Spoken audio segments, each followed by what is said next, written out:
जय जय रघुवीर समर्थ। सब संतन की जय। सज्जन हो नमस्कार। समर्थ रामदास स्वामींच्या वाङ्मयाचा प्रचार प्रसार व्हावा, अभ्यासार्थींना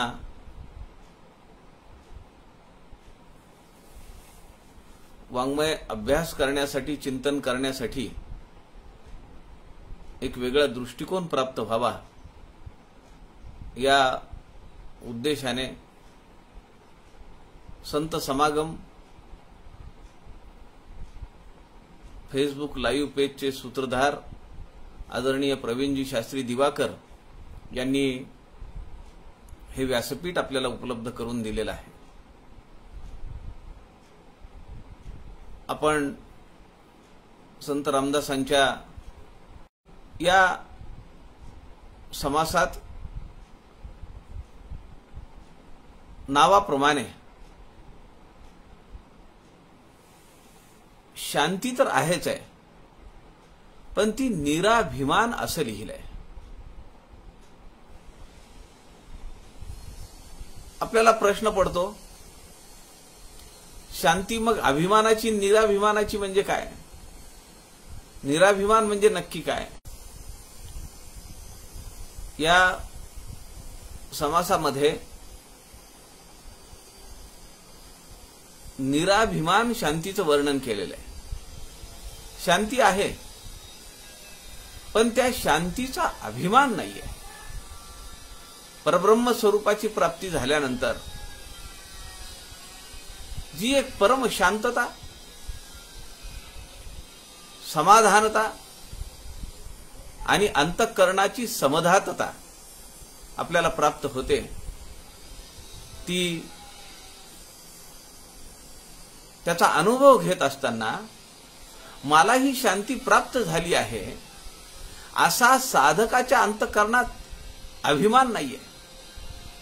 त्याला समर्थांनी अत्यंत गोड नाव दिलेलं आहे, ते आहे निराभिमान शांती।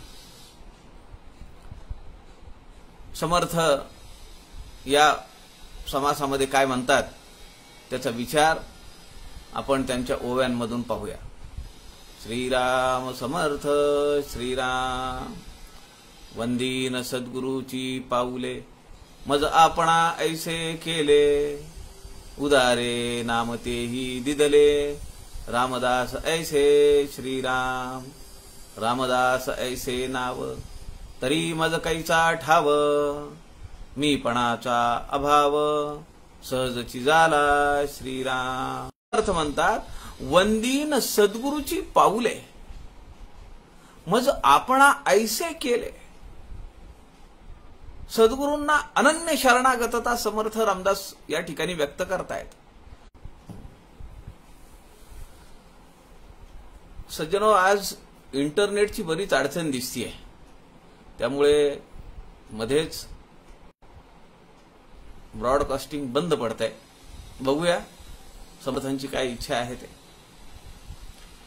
आपण पाहत होतो, वंदीन सद्गुरूची पाऊले, मज आपणा ऐसे केले, उदारे नाम तेही दिदले, रामदास ऐसे।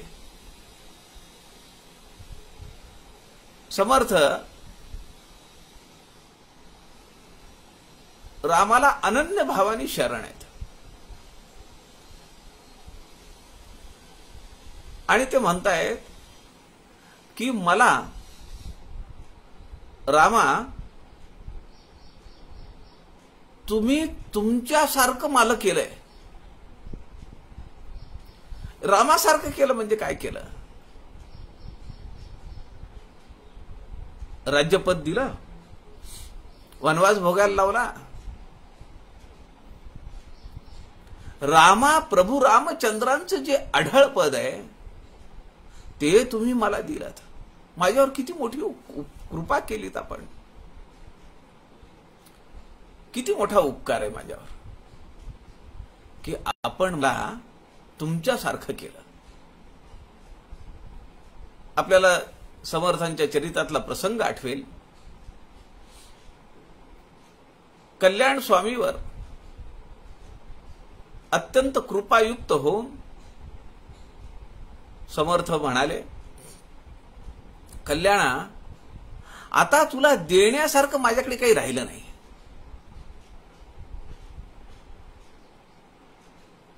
तुझं म्या गुरुत्व ओपिले. समर्थांचं वाक्य आहे. मी तुला गुरुत्व दिलंय.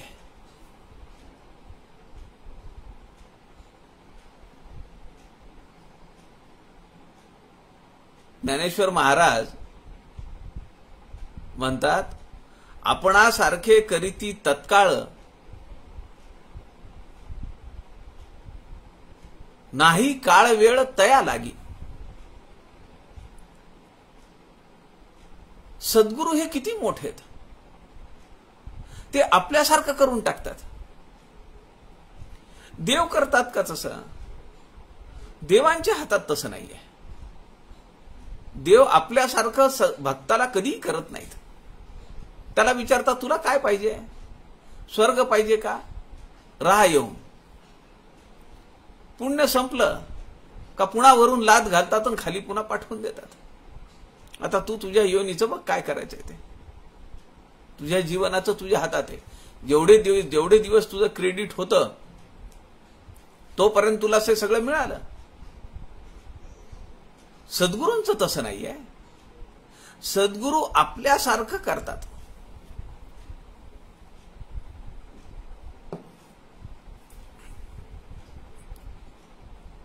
आपल्यासारखं करून टाकतात ते.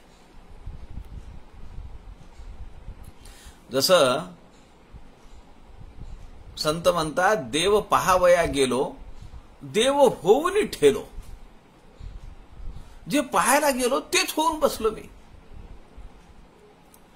कल्याणाला समर्थ म्हणाले, कल्याणा, आता तुला देण्यासारखं काही राहिलं नाही. बापा, तुझं म्या गुरुत्व ओपिले. मी तुला आता गुरु करून टाकलंय. माझ्यासारखं करून टाकलंय. समर्थ म्हणतात, वंदीन सद्गुरूची पाऊले, मज आपणा ऐसे केले. तुम्ही मला तुमच्यासारखं केलंय. उदारे नाम तेही दिदले रामदास ऐसे. आणि तुमचं औदार्य एवढं मोठं आहे की तुम्ही मला फक्त तुमच्यासारखं नाही केलं. तुम्ही मला तुमचं नाव दिलंय, रामदास. रामदास ऐसे नाव, तरी मज कैचा ठाव.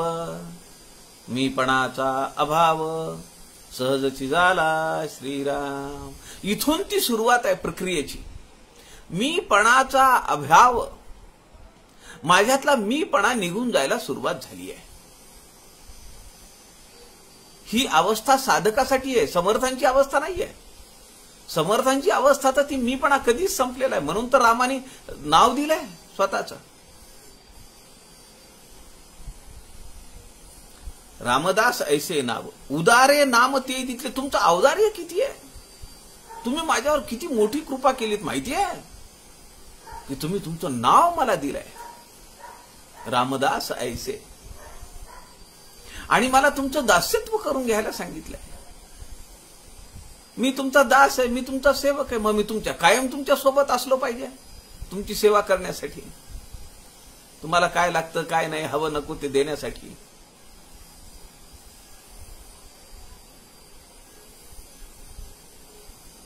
आता करता करता रामदास, इच्छा उद्भवली तयास. नाव दिदले ग्रंथास, आपण नाव रूपा वेगळा श्रीराम. आता करता अकर्ता रामदास. आता रामदास म्हणजे ठोसरांचा नारायण नव्हे, रामाचा सेवक, रामाचा दास. आता नारायणाला काही ठाव नाहीये, नारायणाचं अस्तित्व नाहीये. आता करता अकर्ता रामदास, इच्छा उद्भवली तयास. कुणाला? रामाला इच्छा उद्भवली, नारायण ठोसरांना नाही. नाव दिदले ग्रंथास आपण नाव रूपा वेगळा. ग्रंथाला नाव दिलंय. नाव काय दिलंय हो? 21 समासी ग्रंथाला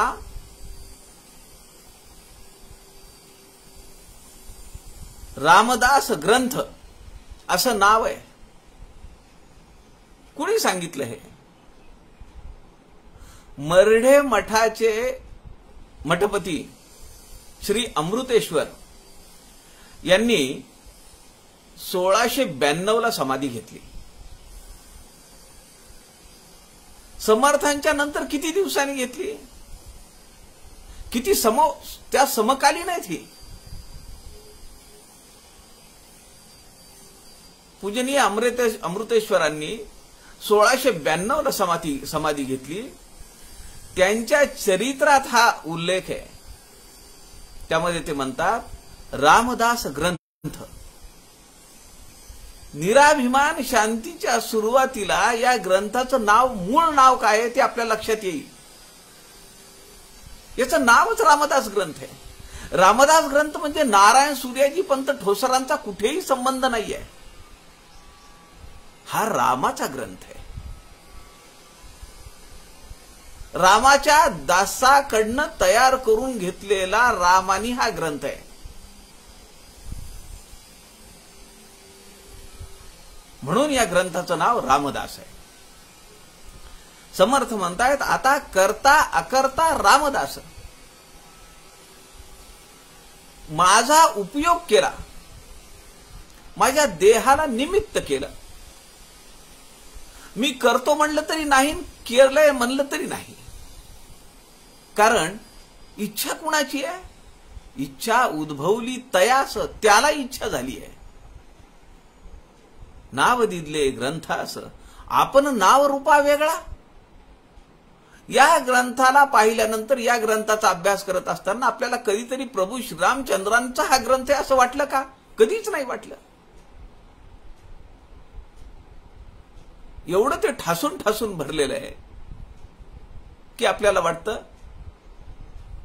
समर्थांनी टाकळीच्या मठामध्ये तपाचरणाच्या काळात उद्धव स्वामी आणि इतर शिष्यांना समोर बसवून सांगितलेला हा ग्रंथ, ही वस्तुस्थिती आहे.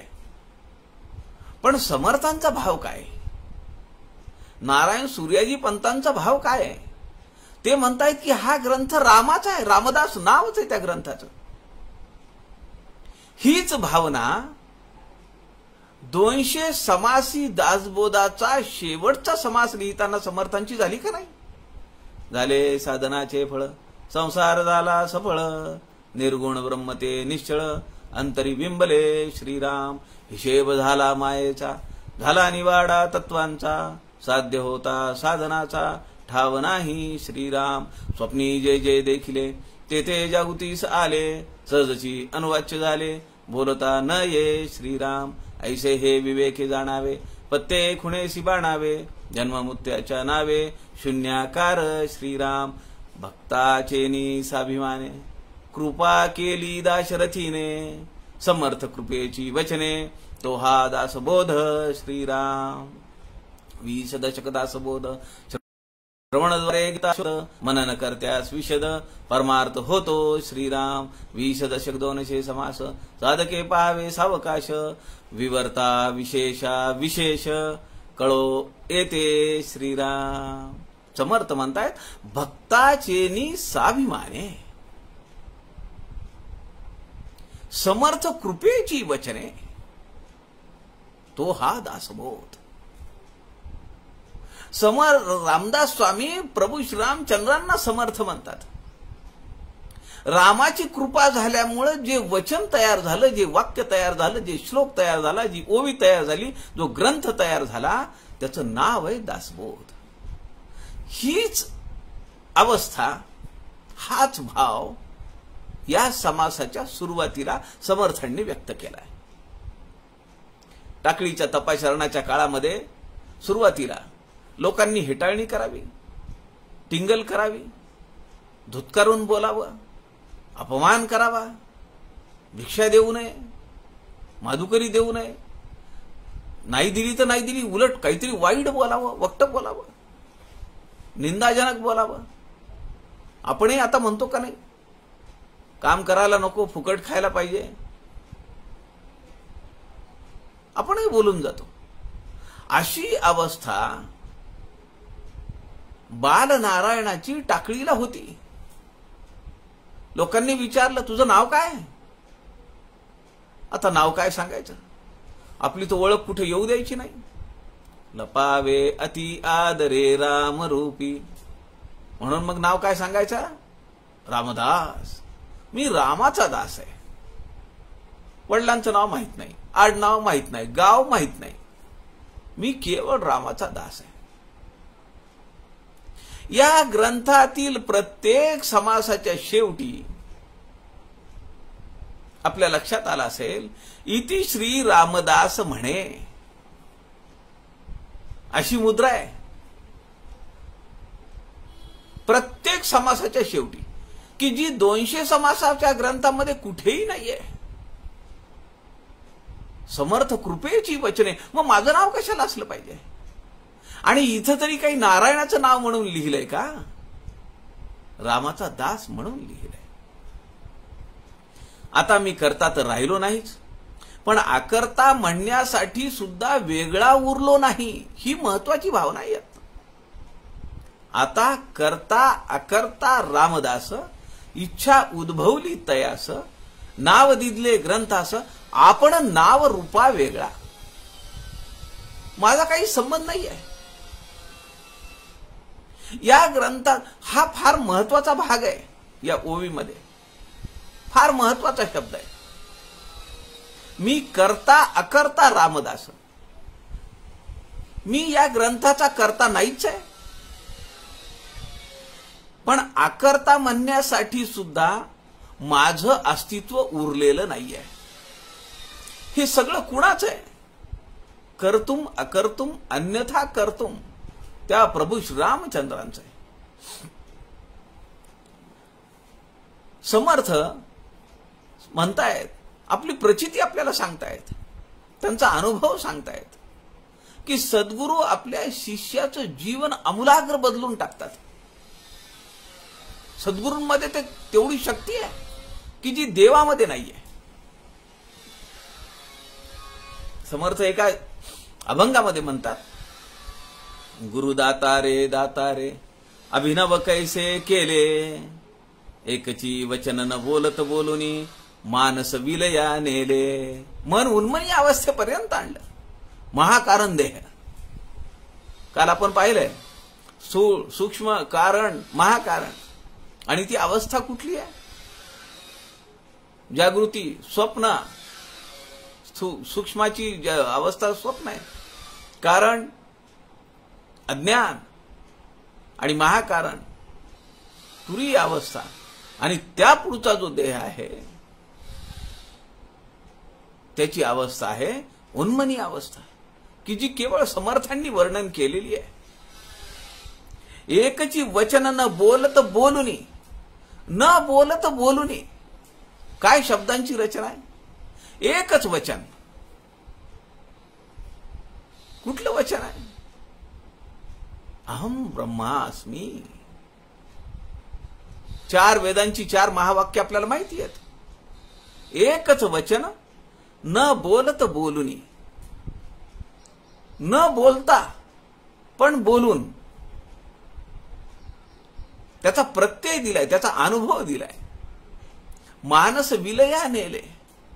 माझ्या मनाचा लय करून टाकला. माझं मन उन्मन झालं. गुरुदाता रे दाता रे अभिनव कैसे केले. काय दातृत्व आहे गुरुकडे. भूत संगकृत नश्वर ओझे. भूत संग, पंचमहाभूतांच्या संगामुळे निर्माण झालेले नश्वर ओझे निज बोधे उतरिले. मला बोध केला. कोणता बोध केला? अहम ब्रह्मास्मी. माझं स्वतःचं स्वरूप मला दाखवलं. निज बोधे उतरिले, ते सगळं जे ओझ झालेलं होतं माझ्या डोक्यावर. माझे माझे म्हणतोसी, फुंज मीपणाचा उतरला. समर्थांच्या भाषेमध्ये कुणामुळे झाला होता तो? पंचभूतांच्या संगामुळे ते सगळा उतरला. गुरु दाता रे अभिनव कैसे केले. दास म्हणे मज मी पण विरहित, निजपदी नांद विले. काय शब्दांची रचना आहे हो. एक एक शब्द आपण पाहिला पाहिजे. समर्थ म्हणतायत, दास म्हणे मज मी पण विरहित. माझ्यातला तो मीपणाचा अहंकार काढून टाकला. नवीन दासबोधातील 7वा दशक, मी पण विरहित साधना. सगळा 7वा दशक 200 समासी दासबोधातला एकच तत्व घेऊन चालतो, मी पण विरहित साधना. आणि समर्थ पुढे काय म्हणतायत? दास म्हणे मज मी पण विरहित, निजपदी नांद विले. भगवंताने आपल्या पायाजवळ मला ठेवून घेतलेलं आहे. आपल्या सहवासात अत्यंत निकट असं मला त्यांनी स्थान दिलेलं आहे. आपण म्हणतो ना की मला तुमच्याजवळ येऊन राहायचे, तुमच्या चरणांजवळ बसून मी राहीन. शिवाजी महाराज संभाजीराजांना भेटायला आले कोल्हापूरला. 2.5-3 वर्षाच्या नंतर संभाजीराजांची महाराजांनी भेट घेतली. ते दिलेर खानासोबत होते. 2.5-3 वर्षाचा काळ गेला. त्यानंतर ते भेटायला आले. तेव्हा संभाजीराजांना ते म्हणाले की मी तुम्हाला इकडचं राज्य देतो, दक्षिणेकडचं राज्य राजारामांना देतो. तेव्हा संभाजीराजे म्हणाले, आम्ही तुमच्या चरणांजवळ दूध भात खाऊन राहू, तुमच्या चरणांजवळ मला ठाव द्या, माझी काही अपेक्षा नाहीये. समर्थ या अभंगामध्ये म्हणतात, दास म्हणे मग मी पण विरहित. माझ्यातला मी काढून टाकला. आणि काय केलं? नुसता मीपणा काढून नाही टाकला, भगवंतानी प्रभू श्रीरामचंद्रांनी मला अत्यंत जवळ बसवलंय. निजपदी नांद विले, गुरु दाता रे अभिनव कैसे केले. आपण चौपदीमध्ये सुद्धा समर्थांनी हीच रचना केलेली आहे. मजविण तू मज दे रे राम. काय काय मागितलं समर्थांनी? मला संगीत दे, गायन दे, कथा दे, सगळं दे. मला जे ठाव नाहीये ते तू मला दे. आणि पुन्हा समर्थ म्हणतात, मी पण विरहित दे रे राम. ती अवस्था समर्थांची या घटकेला आहे. समर्थ म्हणतात, ओम नमोजी रघुनायका, तुमची स्तुती करिता वाटे शंका. श्रुती सिणल्या मदरंका, पाडकाय तेथे श्रीराम. काय मी तुमची स्तुती करू? अहो, ज्या ठिकाणी श्रुती थकल्या, सहस्त्रमुखाचा शेष सुद्धा थकला. नेती नेती नेती, मला येत नाही, मला येत नाही, मला येत नाही, मला जमत नाही. आणि ज्या मायेच्या सहाय्याने मी तुमचं वर्णन करीन म्हणतो, तर ती माया झाली लज्जायमान. तिलाच लाज वाटायला लागली की मी कसं करू यांचं वर्णन. समर्थ म्हणताय, सद्गुरू कसे अवर्णनीय आहेत त्याचं वर्णन या पुढच्या 10 ओव्यांमध्ये. ओम नमोजी रघुनायका, तुमची स्तुती करिता वाटे शंका. मला शंका येते की मी कशी काय स्तुती करावी तुमची. श्रुती सिणल्या मदरंका, पाडकाय तेथे श्रीराम. मला तर नीट बोलता येत नाही, नीट काही सांगता येत नाही, शब्दांचा उच्चार पण होत नाहीये. भाषेचं 18 विश्व दारिद्र्य माझ्या वाट्याला आलेलं आहे. माझ्यासारख्या दुर्बळांनी काय तुमची स्तुती करावी, काय तुमचं वर्णन करावं. स्तुती करू धावे हर्षे मोठ्या, जैसे लेकुरे मांडिती गारगोट्या. परी देव पण नये त्यांच्या वाट्या, खेळ खेळती अज्ञाने श्रीराम. का लेकुरे म्हणती आमुच्या घरी, सूर्य साठवला रे दारी.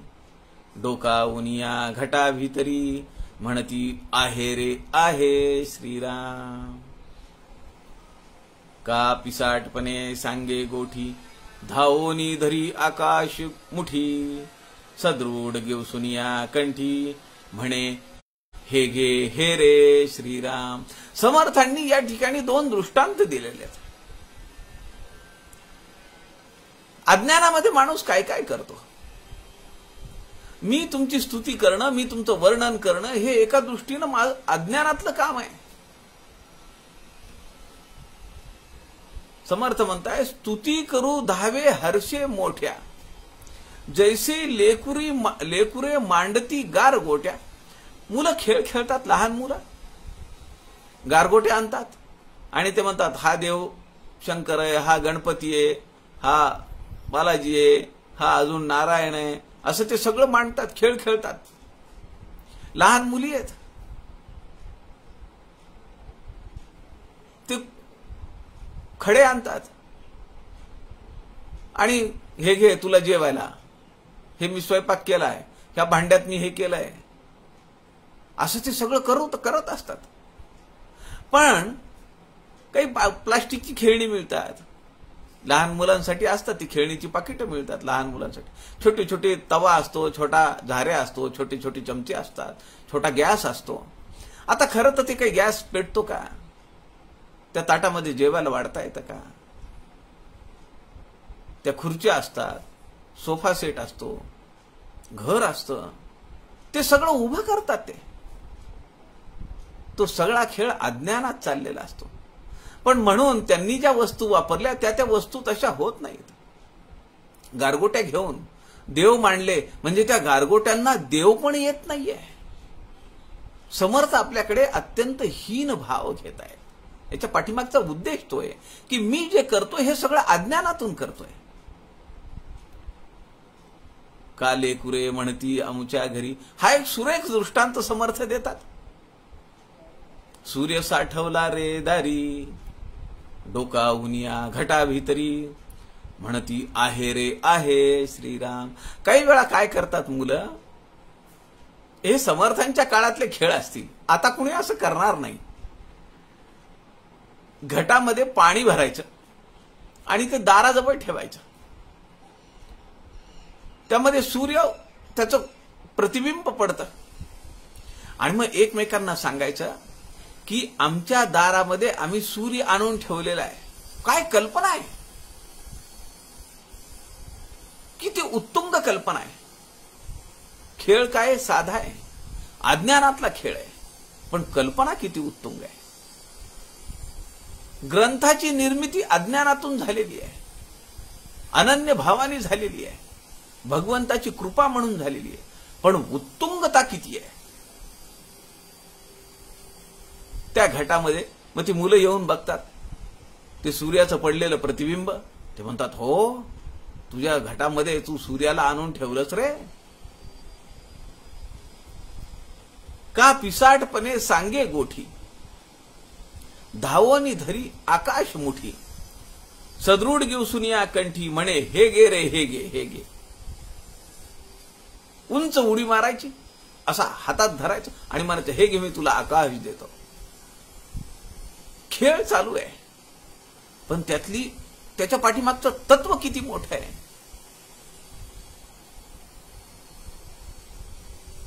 केवळ 1180 ओव्यांचा हा ग्रंथ आहे, 1380 ओव्यांचा, पण तत्व किती मोठं सांगितलंय. महंत घडवायचे समर्थ रामदासांना आणि ही त्याची सुरुवात आहे. सद्गुरूचं मोठेपण खूप वर्णन करतात समर्थ, अनेक अभंगांमध्ये करतात. एक अभंग आहे समर्थांचा, माझा स्वामी आहे संकल्पा परता. माझे सद्गुरू कसे आहे, संकल्पाच्या पलीकडे. शब्दी कैसी आता स्तुती करू, मी त्यांची स्तुती शब्दांनी कशी करू. मोठा कोडा पडलाय समर्थांना. स्तुती करिता स्तुती करू जाता अंतरला दुरी. मी जर भगवंताची स्तुती करायला गेलो तर तो माझ्यापासून दूर जातो. याचा अर्थ इथं द्वैत येतं. समर्थ दुरूनी माझा नमस्कारू असं म्हणतात दासबोधामध्ये.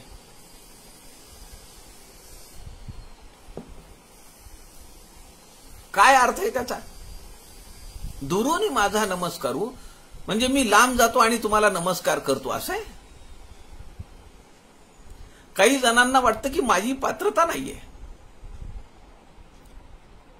तुमच्या जवळ यायची, म्हणून मी दुरून नमस्कार करतो. पण त्याचा गर्भित अर्थ काय? दुरून माझा नमस्कारू म्हणजे मी तुमच्यापासून विभक्त झाल्याशिवाय मी तुम्हाला नमस्कार कसा करू? शक्य नाहीये. म्हणून द्वैतात जावं लागतं. आता समर्थ इथं म्हणतायत की मी जर सद्गुरूंची स्तुती करायला लागलो, स्तुती करू जाता अंतरला दुरी, तो लांब जातो, कारण मला त्याची स्तुती करायची, मग त्याच्यापासून बाजूला जावं लागेल.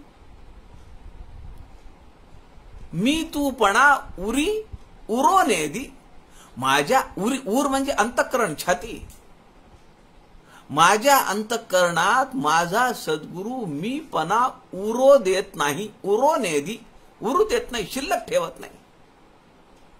उरो नेदी उरी स्वामी सेवकपणा, सेव्य भाव सुद्धा तो उरू देत नाहीये. तो मला सखा मानतो. दास्य भक्तीनंतर सख्यत्व येत आहे. भगवंत दासाचं ते सेवा भाव पाहतो. भगवंतालाही वाटतं किती सेवा करतोय हा. तो आपल्या वासनावरून खाली उतरतो, आपल्या सेवकाजवळ येतो, दासाजवळ येतो आणि त्याच्या गळ्यात हात टाकतो. तो त्याचा मित्र होतो, तो त्याचा सखा होतो. उरोने दी उरी स्वामी सेवकपणा. आता मी स्वामी नाहीये आणि तू सेवक नाहीयेस. गुरु दातारे दातारे अभिनव कैसे केले. ज्या भगवंताच्या प्राप्तीसाठी, ज्या भगवंताच्या दर्शनासाठी आयुष्य उतरून जाईल, आयुष्य ओवाळून टाकावं, एवढी अत्युच्च पातळीची सेवा घेतल्यानंतर भगवंताला आता राहवत नाही.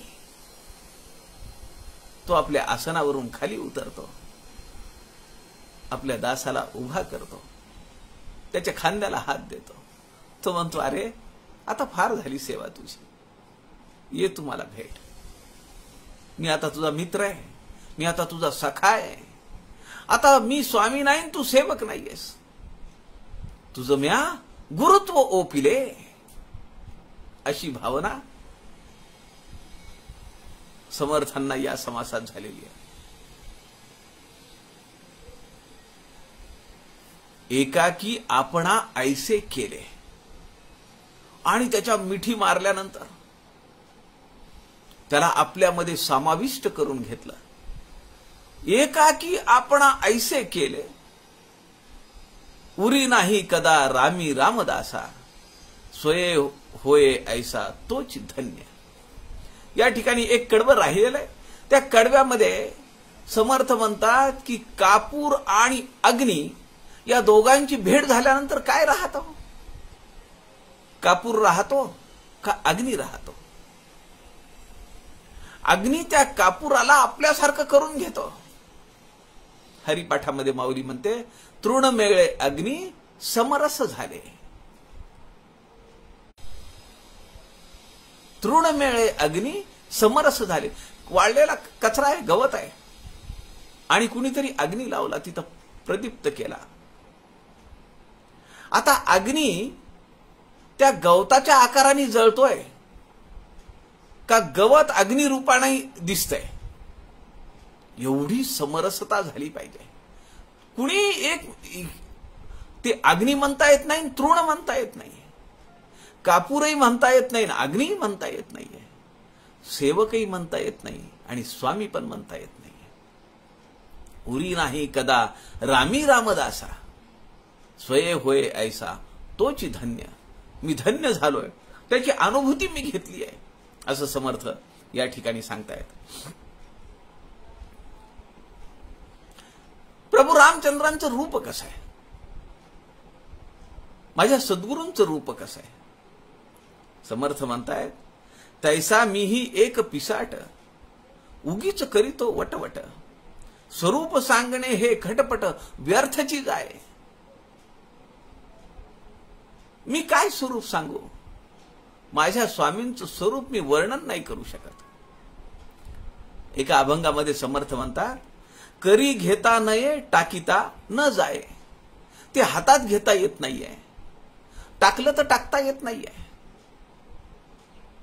काय उपमा कशी दिली आहे बघा. त्याला हातात घेता येत नाही आणि मी टाकलं असंही म्हणता येत नाही. ते कायम हातातच आहे. बरं, हातात घेतलंय त्याची अनुभूती नाहीये. ऐसे रूप आहे राघवाचे, असं रूप राघवाचे आहे. राघवाचे रूप पाहताना दिसे, त्याला मी पाहो जाता दिसे ना, करी घेता आढळे ना. समर्थ वर्णन करतात दास मनाच्या श्लोकांमध्ये. त्या राघवाच्या रूपाला पाहो जाता दिसे ना डोळ्यांनी, करी घेता आढळे ना. करी म्हणजे हात, हाताने घेऊ म्हणलं तर त्याला स्पर्श करता येत नाहीये. तेच वर्णन इथं करतायत समर्थ. राघवाचे रूप पाहता न दिसे, डोळा भरलेसे सर्व काळ. त्याला पाहायला जातो म्हणलं तर तो दिसत नाही, पण तो डोळ्यामध्ये पूर्णपणे सामावलेला आहे. सर्व काळ भेटी कदा नाही तुटी. तो दूर कुठे आहे, सदा सर्वदा देव सन्निध आहे. कृपाळूपणे अल्पधारिष्ट पाहे. तो धारिष्ट पाहतो. याला जमलंय का नाही, याच्या मनात काही शंका आहे का, याच्या मनात काही संशय आहे का, माझ्या अस्तित्वाबद्दल याच्या मनात काही कल्पना आहे का. तो पाहतो. कदा नाही तुटी रामदासी लुटी स्वरूपाची. मी त्या स्वरूपाची लूट करून घेतलेली आहे, असं समर्थ एका अभंगामध्ये म्हणतात. या ठिकाणी ते म्हणतात, स्वरूप सांगणे हे खटपट व्यर्थची जाय. मी काही स्वरूप सांगावं त्या परमेश्वराचं, माझ्या सद्गुरूंचं, म्हणजे ते व्यर्थ आहे. जैसे द्रोणागिरीचा पाठारी, औषधी आणिता रुद्रावतारी.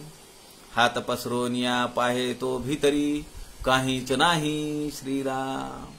हनुमंताला वाटलं की मी आता जाईन, मला सुशेनाने सांगितलंय. लंकेतला राजवैद्य तो, त्याने मला सांगितलंय की या वनस्पती जर तुम्ही पहाटेपर्यंत आणल्या तरच लक्ष्मणाचे प्राण वाचतील. लक्ष्मणाचे प्राण वाचणं म्हणजे रामाचे प्राण वाचणं आहे. माझ्या स्वामींचे प्राण वाचवण्यासाठी मी निघालोय. हा अहंकार आहे, सुप्त अहंकार आहे. आणि हे काम कुणीही करू शकत नाहीये, केवळ मी करू शकतो.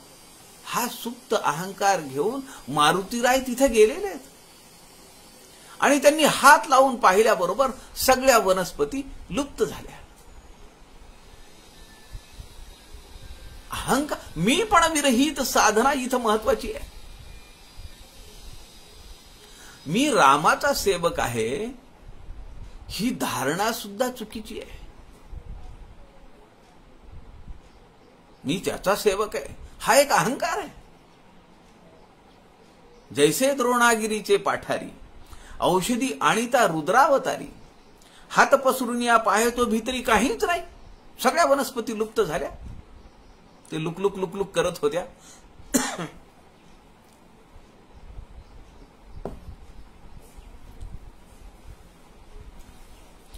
तैसा आत्मा जपून सांगणे, सांगता जाणीवेसी आणि उणे. बोलणे आणि बुरकावणे हे तयासी चाले ना श्रीराम. फार महत्वाचा संदेश समर्थ या ओळीमध्ये देतात. फार महत्वाचा संदेश आहे. समर्थ म्हणतात, तैसा आत्मा जपून सांगणे. ज्याची साधना फळाला आली आहे आणि ज्याला त्या परब्रह्माची तदाकारता अनुभवायला मिळाली, ज्यांनी आपल्या सद्गुरूंना पाहिलं, ज्यांनी आपल्या रामाला पाहिलं. इथं काही दाशरथी राम नाहीये. त्या सद्गुरूंना पाहिल्यानंतर त्याला जपून ठेवलंय. आता समर्थ इथं म्हणताय, तैसा आत्मा जपून सांगणे, सांगता जाणीवेसी आणि उणे काय जाणवलाय? जाणीव कशाची झाली आहे? त्या परब्रह्म स्वरूपाची मला जाणीव झाली आहे, मला प्रचिती आली आहे, मला अनुभव आलाय. मी आता ज्ञानी आहे. मी मोक्ष काय तो पाहिलेला आहे. मला कैवल्याची प्राप्ती झालेली आहे. मला आत्मज्ञान प्राप्त झालेलं आहे. ही जाणीव आहे. समर्थ म्हणतायत, सांगता जाणीवेशी. ज्या दिवशी असा पुरुष, हा महाज्ञानी पुरुष, महातपस्वी पुरुष जेव्हा सांगेन की मला ते प्राप्त झालं आहे, समर्थ लगेच सांगतात. आणि उणे, तो उणेपणा आणतो. कुणाला? बोलणे आणि बुरकावणे हे तयासी चालेना. त्या परब्रह्म स्वरूपाला हे चालत नाही. मी त्याला जाणलेलं म्हणजे मी मोठा आहे. आपण काय म्हणतो, त्यांचा माझा परिचय आहे इथपर्यंत ठीक आहे. आपण जर एखादं वाक्य असं बोललो, मी त्यांना पुरता ओळखून आहे, काय अर्थ निघतो? माझी त्यांची ओळख आहे म्हणणं वेगळं, आणि मी त्यांना ओळखून आहे असं म्हणणं म्हणजे त्याच्यात हीनत्व आहे. समोरच्या माणसाचं हीनत्व आहे. आणि मी पुरता ओळखून आहे म्हणजे मला त्यांची सगळी आडेपाडे सगळे माहिती आहेत, त्यांचे सगळे पिल्ल मला माहिती आहेत असं म्हणणं आहे. किंवा त्याच्या सगळ्या वाईट गुणांची मला कल्पना आहे. वाक्य तेच आहे, पण शब्दांची रचना थोडी बदलली आहे. समर्थ या ठिकाणी म्हणतात, ज्या साधकाला, ज्या सिद्ध पुरुषाला, ज्या आत्मज्ञानी माणसाला असं वाटतं आणि तो जेव्हा तो बोलून दाखवतो की मी ते जाणलं आहे, समर्थ म्हणतात, ज्याला जाणलंय त्याला मी जाणलंय म्हणण्यामुळे कमीपणा येतो. अहो, तो तर अथांग आहे. या सृष्टीच्या सुरुवातीला ते होतं. सृष्टी असताना माझं आयुष्य, माझ्या जन्माच्या अगोदर ते आहे. माझा जन्म झाला तरी ते आहे. आणि मी मृत्यू पावल्यानंतर सुद्धा ते जसंच्या तसंच आहे. त्याला मी जाणलं असं म्हणणं त्याचं हीनत्व आहे. म्हणून ज्ञानी पुरुष कधीही बोलत नाही. ज्ञानी पुरुष काय करतो? मौन धारण करतो. जे श्रुतीला जमलं नाही, सहस्त्रमुखाच्या शेषाला जे जमलं नाही, ते माझ्यासारख्या पामराला काय जमेल अशी त्याची भावना आहे. म्हणून तो मौन धारण करतो. जे ज्ञानी आहेत ते मौन धारण करतात, आणि जे शब्द ज्ञानी आहेत ते प्रवचनकार होतात. आता आपल्याला ठरवलं पाहिजे की नक्की काय व्हायचं आहे. पण साधनेच्या टप्प्यावर हळूहळू हळूहळू पुढे जात असताना ती जेव्हा अवस्था प्राप्त होईल की मला त्याच्याशी तदाकारता अनुभवायला मिळेल, तिथं मी नसेन, मी ते अनुभवलंय, मी ते अनुभवतो आहे ही भावना सुद्धा नसेल. आणि ते अनुभवल्यानंतर आपल्याला कधीही वाटता कामा नये की मी ते अनुभवलंय आणि मी ते इतरांना सांगितलं पाहिजे. खरा ज्ञानी पुरुष तोच आहे की जो आपले अनुभव इतरांना कधीही सांगत नाही. अशा ज्ञानाची पातळी आपल्या सगळ्यांना प्राप्त व्हावी अशी प्रभू श्रीरामचंद्रांच्या चरणी प्रार्थना करूया. आपल्या सगळ्यांच्या हृदयस्थ परमेश्वराला वंदन करतो. झालेली सेवा समर्थांच्या चरणी अर्पण करतो. जय जय रघुवीर समर्थ.